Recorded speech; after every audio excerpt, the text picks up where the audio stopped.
नमस्कार, अपनी जोड़ी में आपका बहुत बहुत स्वागत है। मैं हूं डॉक्टर तरुणा एस गौड़। अपनी जोड़ी में हम बात करते हैं रिश्तों की, उसके उलझने की, सुलझने की लीगल एंगल से। पहले इस वीडियो को ध्यान से देखिए।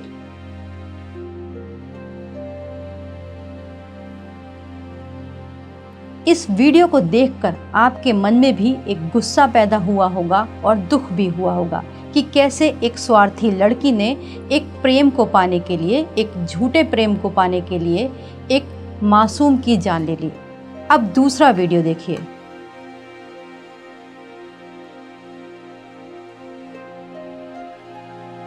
इस वीडियो को देखकर आपके मन में वो गुस्सा नहीं आया होगा, आपके मन में एक सिंपैथी आई होगी, क्योंकि एक प्रेम विवाह करने वाली लड़की के पिता ने उसका जीते जी पिंडदान कर दिया। ये हमारी सामाजिक परंपरा और हमारी सोच को दिखाता है। कहानी को हमें केतन से शुरू करना पड़ेगा, जहाँ पर सिया नाम की लड़की से फरवरी में पूरे समाज के सामने परिवार की सहमति से उसकी सगाई होती है।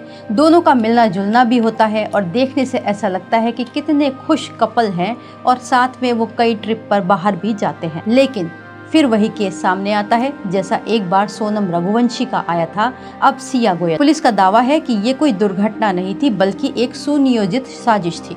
जांच एजेंसियों के अनुसार केतन अग्रवाल की मंगेतर सिया गोयल और उसके कथित प्रेमी चेतन चौधरी ने मिलकर उसे रास्ते से हटाने की योजना बनाई थी। पुलिस का दावा है कि इसमें पहले भी कई बार हत्या के प्रयास हुए थे और अंततः लोहागढ़ किले के अंदर ये घटना को अंजाम दिया गया। मामला शुरू में एक दुर्घटना माना गया, लेकिन कुछ बातें पुलिस को खटक रही थी और वहीं से केस पूरी तरीके से पलट गया। केतन एक अनुभवी ट्रैकर था। परिवार और दोस्तों ने पुलिस को बताया कि केतन पहले भी कई ट्रैक कर चुका था, इसीलिए अचानक ऐसे गिर जाने की वजह उन्हें संदिग्ध लगती है। केतन की मां को तो बिल्कुल भी यकीन नहीं था, इसीलिए परिवार ने एक एफआईआर दर्ज करवाई। इसके बाद पुलिस ने जब जांच की तो सिया की कहानी में भी विरोधाभास सामने आने शुरू हुए। पूछताछ और घटनाक्रम में बहुत सारी असंगतियां मिली, इससे पुलिस जांच गहरी हुई।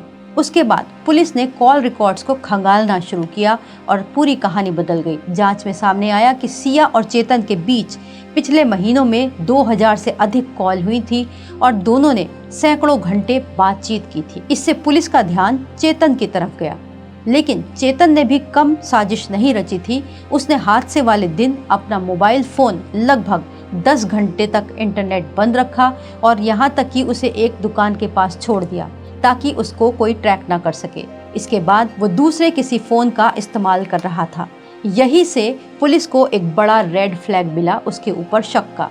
इसके बाद पुलिस ने सीसीटीवी फुटेज भी खंगाली तो उसमें चेतन लगातार दोनों के साथ नजर आया, सिया और केतन के साथ। चेतन ने हुडी पहनी हुई थी, जबकि उस वक्त 33 डिग्री टेम्परेचर था। उसके बावजूद भी चेहरा छुपाने की वो कोशिश कर रहा था। पुलिस के मुताबिक जांच में ये भी सामने आया है कि इस तरीके का प्रयास पहले भी किया था। यहाँ तक कि केतन के पिता ने भी बताया कि 18 जून वाली घटना के पहले भी एक कोशिश की गई थी, जब सिया ने केतन को खाई में धक्का दिया। लेकिन जब केतन संभल गया तो उसने बहाना बनाया कि वहाँ पर सांप था और उसने केतन को बचाने की कोशिश की थी। इस तरीके की जब बातें सामने आई तो ये पूर्व नियोजित साजिश की ओर इशारा था और इससे ये एंगल मजबूत हुआ।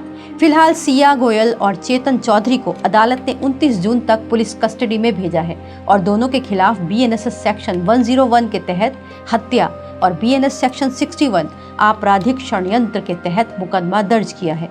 अगर ये दोनों दोषी पाए जाते हैं, पुलिस साबित कर पाती है, तो दोनों को कम से कम उम्र कैद, सश्रम कारावास की सजा मिल सकती है और अधिकतम फांसी की सजा भी हो सकती है। इसके साथ जुर्माना भी लागू होगा। जांच में कॉल रिकॉर्ड, सीसीटीवी, डिजिटल साक्ष्य सबको शामिल किया गया है। लेकिन इस केस में एक और बड़ा सवाल भी खड़ा होता है, जिसकी शुरुआत हमने वीडियो दिखाने से की थी। अगर सिया किसी और से प्रेम करती थी तो क्या उसके पास विकल्प मौजूद नहीं थे? भारत के कानून के अनुसार कोई भी बालिग महिला अपनी पसंद से अपने जीवन साथी को चुन सकती है। वो कोर्ट मैरिज कर सकती थी, वो सगाई तोड़ सकती थी, शादी से इनकार कर सकती थी, लेकिन इसके बावजूद भी उसने परिवार का विरोध नहीं किया, बल्कि इस तरीके के खौफनाक कदम को उठाना आसान समझा। इसके पीछे एक जड़ और भी है। इस केस का एक सामाजिक पहलू है। हमारे समाज में आज भी प्रेम विवाह को लेकर अनावश्यक दबाव, पारिवारिक प्रतिष्ठा और सामाजिक छवि का प्रश्न खड़ा कर दिया जाता है। ऐसा ही इन्वेस्टिगेशन में चेतन चौधरी ने भी बताया। जब पुलिस ने उससे पूछा कि तुम हत्या करने की जगह भाग भी तो सकते थे, तब चेतन ने कहा कि यहाँ पर परिवार की प्रेस्टीज खराब होने का खतरा था। जबकि सोचिए कि एक व्यक्ति की जान लेना कितना आसान उनके लिए लगा। दूसरी ओर हमें ये भी स्वीकार करना होगा कि किसी भी सामाजिक दबाव का उत्तर हत्या नहीं हो सकती। इस बात के लिए भी युवाओं को समझाना होगा कि उनके पास अपराध नहीं, कानूनी विकल्प मौजूद हैं।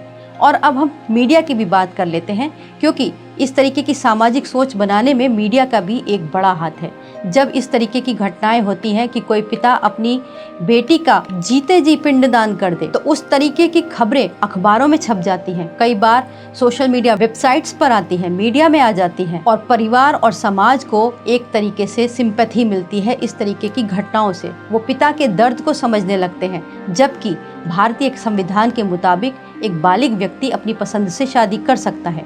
मीडिया में कई ऐसी खबरें भी चलती हैं, भागकर शादी कर ली, बॉयफ्रेंड के साथ फरार हो गई। इस तरीके के जो शब्द होते हैं ऐसी महिलाओं के प्रति द्वेष पैदा करते हैं जो अपनी पसंद से शादी कर लेती हैं। तो कुल मिलाकर ये कहा जा सकता है कि इस तरीके की घटना करने वाले भले ही स्वीकार्य ना हो, उनके लिए ये सामाजिक दबाव या फिर इस तरीके की घटनाएं हत्या करने का लाइसेंस नहीं दे देती, लेकिन फिर भी हमें इस एंगल से भी सोचना होगा कि आज हमारा समाज किस ओर जा रहा है। जबकि हम अपने बच्चों को हर तरीके की आज़ादी देते हैं, तो यहाँ पर हम वो ठेकेदारी क्यों नहीं छोड़ते कि हम उनकी शादी खुद ही करेंगे।